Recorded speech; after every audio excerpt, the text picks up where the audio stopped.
Here I'm performing a 45-degree hip extension, but particularly I'm biasing the glute musculature. So you can see here I am tracking to see if the padding is at the height of my hips or of my top of my pelvis. Basically, we want the padding to be at the top of the pelvis so that it blocks off the lower back.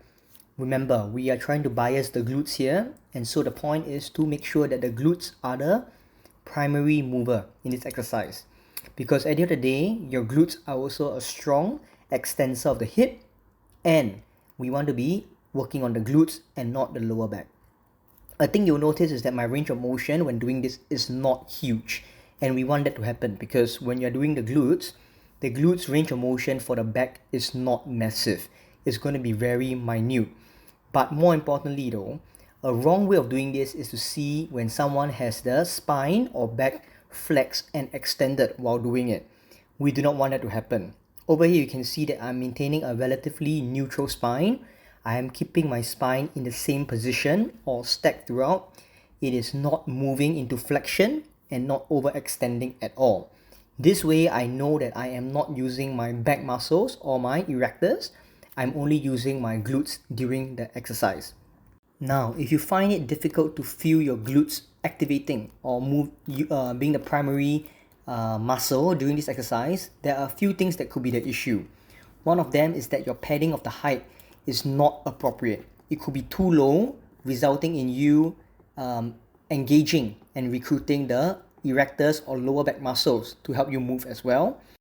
Or another common issue is that people feel their hamstrings in this exercise, and that means that your knees are too straight. Okay, and when it's too straight, your hamstrings become the primary hip extensor. Okay, and as a result, you feel your hamstrings more than your glutes.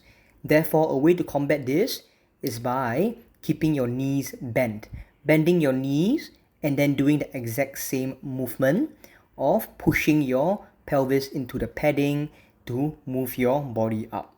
So all in all, to recap on doing a 45-degree hip extension to bias the glutes, there are a few things we want to be taking note of in terms of executing this exercise. First, the setup. You want to make sure that the padding or the support is at the height of your pelvis or of your waist. We want to be putting it high enough so that our lower back does not take over the movement. Okay, we want the glutes to be the one that is the main engager.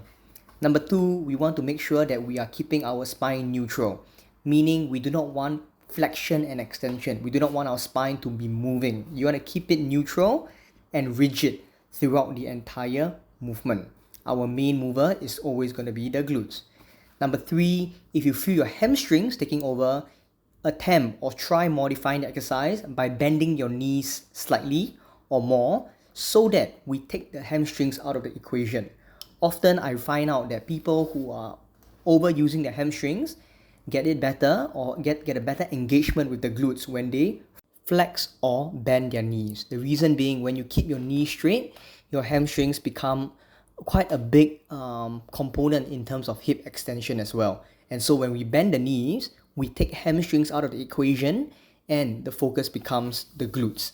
So when performing this X movement, keeping the spine neutral, ensuring the padding's at about the top of your pelvis, and what we think about is basically pushing our hips into the padding to bring our torso or body up. Okay, so the goal shouldn't be to bring your body up. Instead, the goal should be to push your hips into the padding or support, and this will bring our body up naturally. Because just think of doing this as a hip thrust.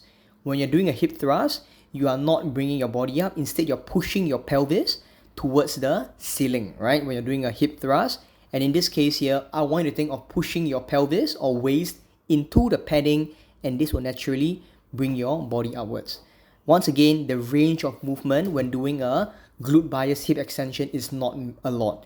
Alright, if you find yourself overextending and over flexing, going all the way down and going all the way up, you are probably going to be using your lower back as well. Okay, so think of just pushing your waist into the support to get your body up ever so slightly and then control it back down. Now here I'm performing 45-degree hip extensions, but the bias is on the lower back. Now you can see in terms of the setup, it's going to be very, very similar to how we are going to be doing for a glute bias movement. However, Here, the padding, I have shifted it ever so slightly in front so that it is slightly above my waist.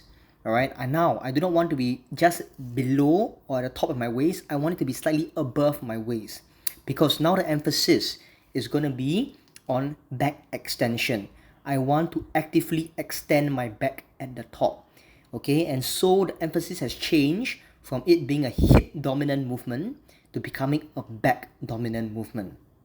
Previously, we were doing a hip dominant movement. All movement was moving about the hips. But now, the emphasis is moving about the back. I want your back to be going into flexion, meaning rounding your back at the bottom, and then extension, meaning coming straight and even back up all the way at the top. This is going to be really working on the extensors, right? Your lower back extensors. Those are the erector muscles and they are in charge of extending your back.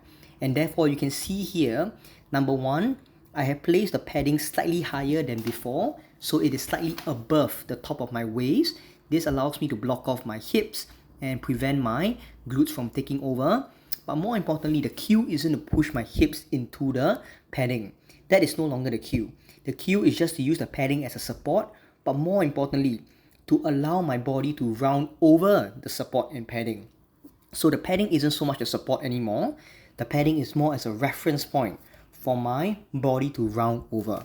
I'm using that as a reference point for my spine to curl and flex forward, and then for it to curl up and extend against. Basically, where the padding is a reference point for my body to curl over, flex over it, and extend over it, rather than being a support for my hips to push against.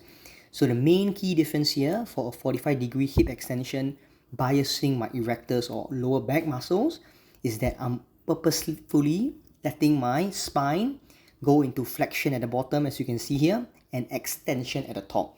I purposely want to crunch my body at the bottom and then fully extending and even extending further at the top. This will allow me to really lengthen and shorten my back muscles, taking it through a full range of motion to really work on the erectors. My hips in this case are taken out of the equation and they are just merely there as support but not really doing anything else. The padding shuts them off or blocks the hips from doing anything else.